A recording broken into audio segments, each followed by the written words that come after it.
അനന്ത സാധ്യതകൾ ഉള്ള ഒരു പോർട്ട് തന്നെയാണ്. നമ്മുടെ കേരളത്തെ അല്ലെങ്കിൽ തിരുവനന്തപുരത്തെ മറ്റൊരു സിംഗപ്പൂരോ അല്ലെങ്കിൽ മറ്റൊരു ഷാങ്ഹായ് പട്ടണവുമാക്കി മാറ്റാൻ കേപ്പബിലിറ്റി ഉള്ള ഒരു തുറമുഖമാണ് വിഴിഞ്ഞം തുറമുഖം. പക്ഷേ അതിനൊത്തിരി കാര്യങ്ങൾ, കടമ്പകൾ നമ്മൾ കടന്ന് മുന്നോട്ട് പോകേണ്ടതുണ്ട്. ഇപ്പോൾ വിഴിഞ്ഞം തുറമുഖം കമ്മീഷനിങ് ആ ഒരു സമയം വരെ എത്തി നിൽക്കുമ്പോൾ തന്നെ അടിസ്ഥാന സൗകര്യം, അതിന് വേണ്ടിയിട്ടുള്ള റോഡ് റെയിൽ കണക്ടിവിറ്റി പൂർത്തിയായോ എന്ന് ചോദിച്ചാൽ ആയിട്ടില്ല. വളരെ പ്രാധാന്യമുള്ളതാണ്.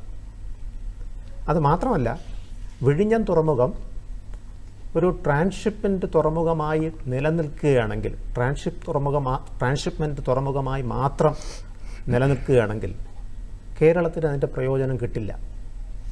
കേരളത്തിന് അതിൻ്റെ പ്രയോജനം കിട്ടണമെങ്കിൽ ഇന്ത്യയിലെ ചരക്ക് ഗതാഗതത്തിൻ്റെ ഗേറ്റ് വേ ആയി വിഴിഞ്ഞം മാറണം.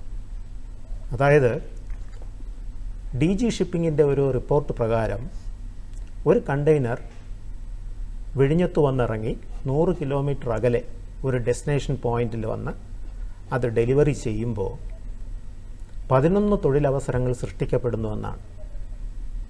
ഇവിടെ മദർഷിപ്പ് വിഴിഞ്ഞത്ത് കൊണ്ടുവന്ന കണ്ടെയ്നർ ഇറക്കിക്കഴിഞ്ഞതിന് ശേഷം ഫീഡർ വെസൽ അത് എടുത്തുകൊണ്ട് മറ്റ് ചെറു തുറമുഖങ്ങളിലേക്ക് പോയി കഴിഞ്ഞാൽ ഇവിടെ അത്തരത്തിലുള്ള തൊഴിലവസരങ്ങൾ സൃഷ്ടിക്കപ്പെടില്ല.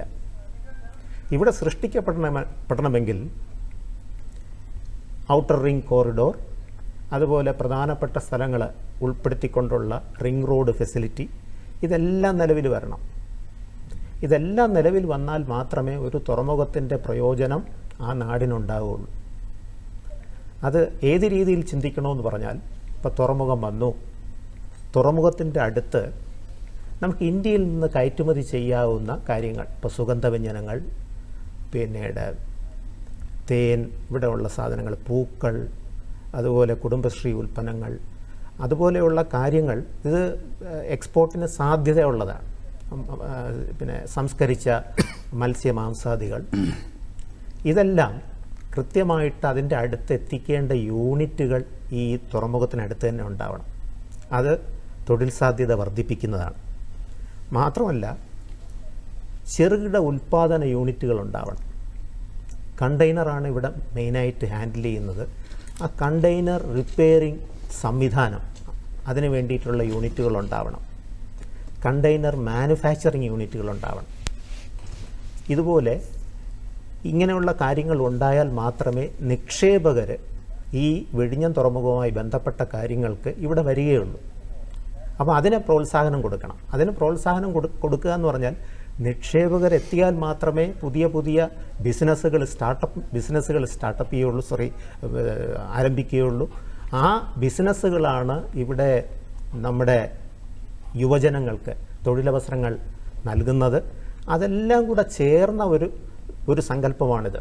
ഇപ്പോൾ കണ്ടെയ്നർ വരുന്നു, കണ്ടെയ്നറിനെ ഫീഡർ വെസൽ എടുത്തുകൊണ്ട് പോകുന്നു, അതിൽ നിന്നുള്ള GST വരുമാനം മാത്രം നമ്മുടെ സർക്കാരിന് ലഭിക്കുന്നു. അവിടെയുള്ള നാട്ടുകാർക്കോ ഇവിടെ ഉള്ള ഈ വിദ്യാഭ്യാസം കഴിഞ്ഞിറങ്ങുന്ന യുവജനങ്ങൾക്കോ ഇതിൻ്റെ പ്രയോജനം ലഭിച്ച് തുടങ്ങിയിട്ടില്ല. അത് തുടങ്ങണമെങ്കിൽ നമ്മൾ വിഭാവനം ചെയ്ത രീതിയിൽ, അതായത് 1 ലക്ഷം തൊഴിലവസരങ്ങൾ സൃഷ്ടിക്കപ്പെടും എന്ന രീതിയിൽ ആ വിഭാവനം ചെയ്ത കാര്യം നടക്കണമെങ്കിൽ ഞാൻ പറഞ്ഞ ഈ കാര്യങ്ങളെല്ലാം, അടിവരയിട്ട് പറഞ്ഞ കാര്യങ്ങളെല്ലാം സംഭവിക്കണം. ശരി.